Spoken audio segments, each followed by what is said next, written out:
Bonjour à tous.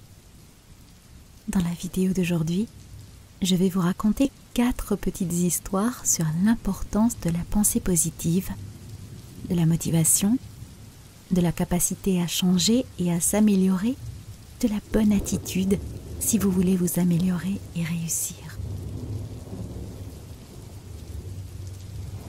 Commençons par la première histoire. Il s'agit d'une fable ancienne que l'on trouve dans le livre de fables d'Ésope. L'histoire s'appelle « Le corbeau et le pichet ». Je suis curieuse de savoir si vous allez voir quelle est la morale de cette histoire. Le corbeau et le pichet. Un corbeau, mort de soif, a vu un pichet et, espérant trouver de l'eau, s'est envolé vers lui avec délice. Lorsqu'il l'atteignit, il découvrit à son grand chagrin qu'elle contenait si peu d'eau qu'il ne pouvait pas y accéder. Il a essayé tout ce qu'il pouvait penser pour atteindre l'eau. Tous ses efforts ont été vains. Il ramassa autant de pierres qu'il put emporter et les laissa tomber une à une avec son bec dans le pichet jusqu'à ce qu'il mette l'eau à sa portée et lui sauve ainsi la vie. La nécessité est la mère de l'invention. J'aime beaucoup cette histoire. Ici, nous pouvons voir que si nous voulons vraiment quelque chose, nous trouverons toujours un moyen. Bien sûr, il y a des choses qui nécessitent aussi plus de facteurs, comme une chance extrême par exemple, si votre objectif est de voler vers la Lune. Cependant, ce sont des choses très spécifiques, et en général, la morale de cette histoire est très vraie. Si vous avez un objectif, il y aura toujours des obstacles sur votre chemin pour l'atteindre. Cependant, ces obstacles sont les points de contrôle qui montrent si vous voulez vraiment atteindre l'objectif, si c'est votre véritable désir d'arriver à la ligne d'arrivée. Il ne doit y avoir aucun doute dans votre esprit. Ce doit être la seule option pour vous. Une nécessité. Dans cette histoire, le corbeau n'avait qu'un seul objectif, survivre et boire l'eau. Cependant, il y avait un énorme obstacle juste devant la ligne d'arrivée. Si le corbeau abandonnait et disait « C'est impossible, c'est trop dur », il mourrait tout simplement.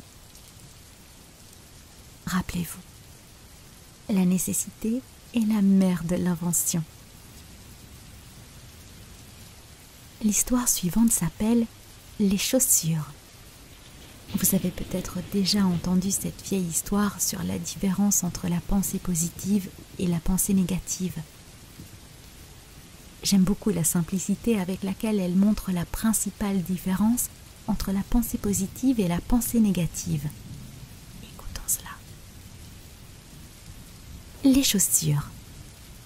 Il y a de nombreuses années, 2 vendeurs ont été envoyés dans un nouveau pays, plus pauvre, pour enquêter et faire un rapport sur le potentiel du marché.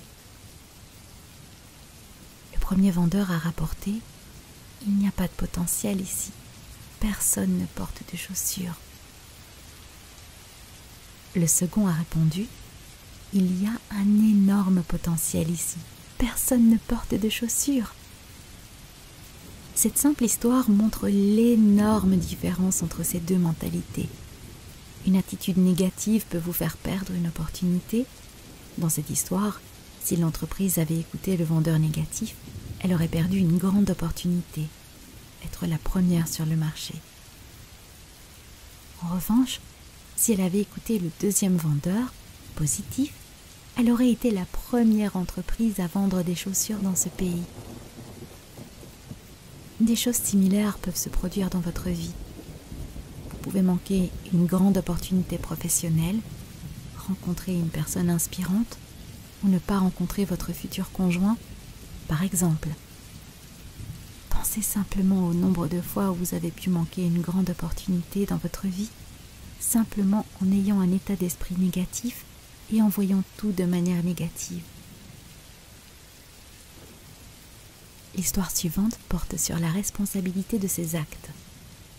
Je pense que beaucoup d'entre nous se reconnaissent parfois dans cette histoire. Le test ultime. Un soir, 4 étudiants se sont couchés tard après avoir fait la fête, alors qu'ils savaient qu'ils avaient un examen le lendemain. Le lendemain matin, ils ont imaginé un plan pour ne pas avoir à passer leur examen. Chaque étudiant s'est roulé dans la terre, puis s'est rendu au bureau du professeur. Ils lui ont dit qu'ils avaient crevé la veille et qu'ils avaient passé toute la nuit à pousser leur voiture jusqu'au campus. Le professeur les a écoutés et, à la grande joie des élèves, leur a proposé un nouveau test 3 jours plus tard. Le jour du test, les élèves se sont rendus dans le bureau de leur professeur. Ce dernier a placé les 4 élèves dans des salles séparées pour passer le test. Les élèves étaient d'accord avec cela, car ils avaient eu la possibilité d'étudier. Le test comportait 2 questions. Votre nom, cela valait 1 point. La question suivante valait 99 points. Quel pneu était à plat? 1. Avant droit. 2. Avant gauche. 3. Arrière droit. 4. Arrière gauche. La morale de cette histoire est que, quoi que vous fassiez, vous en prenez l'entière responsabilité. Il n'y avait rien de mal à ce que les étudiants fassent la fête, mais ils ont pris un risque en faisant la fête avant un examen, et ils n'ont pas assumé la responsabilité du résultat, à savoir faire la fête et n'avoir aucune connaissance pour l'examen. Je suppose qu'ils avaient aussi la gueule de bois.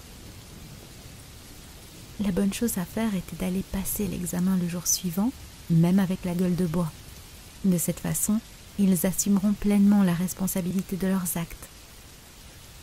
Si vous avez fait quelque chose et que vous vous êtes trompé, n'accusez pas les autres, l'économie, le temps ou autre chose. Prenez vos responsabilités et apprenez de vos erreurs. La dernière histoire s'intitule « Les voyageurs et le moine ».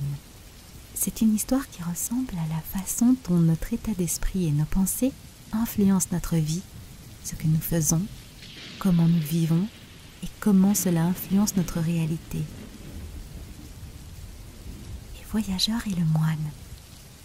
Un jour, un voyageur marchait le long d'une route sur son chemin d'un village à l'autre. En marchant, il remarqua un moine qui coupait l'herbe dans les champs au bord de la route. Le moine dit « Bonjour » au voyageur, et le voyageur fit un signe de tête au moine. Le voyageur se tourne alors vers le moine et lui dit « Excusez-moi, puis-je vous poser une question ?»« Bien sûr, » répondit le moine. « Je voyage du village dans les montagnes vers le village dans la vallée, et je me demandais si vous saviez comment c'est dans le village dans la vallée. »« Dis-moi, » dit le moine, « quelle a été ton expérience au village dans les montagnes ?»« Terrible, » répondit le voyageur. « Pour être honnête, je suis content d'être loin de là. J'ai trouvé les gens très peu accueillants. Quand je suis arrivé, j'ai été accueilli froidement. Je n'ai jamais eu l'impression de faire partie du village, quels que soient mes efforts. Les villageois sont très réservés, ils n'acceptent pas les étrangers. Alors dites-moi, à quoi dois-je m'attendre dans le village de la vallée ? » « Je suis désolé de vous le dire, » dit le moine, « mais je pense que votre expérience sera sensiblement la même là-bas. » Le voyageur baissa la tête avec découragement et poursuivit sa route. Un peu plus tard, un autre voyageur suivait la même route et il rencontra également le moine. « Je vais au village dans la vallée, » dit le second voyageur. « Savez-vous comment c'est ? » ?»« Oui, » répondit le moine. « Mais dis-moi d'abord d'où tu viens. »« Je viens du village dans les montagnes. »« Et comment était-ce ? » ?»« C'était une expérience merveilleuse. Je serais bien restée si j'avais pu, mais j'ai décidé de continuer à voyager. J'ai eu l'impression d'être un membre de la famille dans le village. Les anciens m'ont donné beaucoup de conseils. Les enfants ont ri et plaisanté avec moi, et les gens étaient généralement gentils et généreux. Je suis triste de l'avoir quitté. Il restera toujours pour moi des souvenirs particuliers. Et qu'en est-il du village dans la vallée ? Demanda-t-il encore. Je pense que vous le trouverez à peu près pareil, répondit le moine. Bonne journée à vous. Bonne journée et merci, répondit le voyageur en souriant et en reprenant la route. Cette histoire montre comment la même chose, le village, a été perçu différemment par deux personnes ayant deux mentalités différentes. Je suis sûre que vous connaissez aussi ce sentiment. Parfois, vous avez l'impression que votre journée a été totalement épouvantable, mais lorsque vous réfléchissez à ce qui en est la cause, vous ne pouvez penser à rien d'autre qu'à votre humeur. C'est la raison pour laquelle vous voyez la journée de manière si négative. Votre esprit crée une sorte de filtre à travers lequel vous voyez tout de manière négative. Je sais personnellement de quoi je parle. Ce ne sont pas des bêtises. Essayez. Changer mon état d'esprit m'a énormément aidé. Et maintenant, je protège cet état d'esprit. J'y travaille et je partage les conseils avec vous. Cependant, je suis sûre que vous avez aussi des astuces. Alors partagez-les avec nous tous dans les commentaires. J'ai également une vidéo sur la pensée positive sur ma chaîne. Vous voyez maintenant la vidéo sur votre écran. C'est tout pour aujourd'hui. Merci beaucoup d'avoir regardé et j'attends avec impatience la prochaine vidéo. Passez une excellente fin de journée.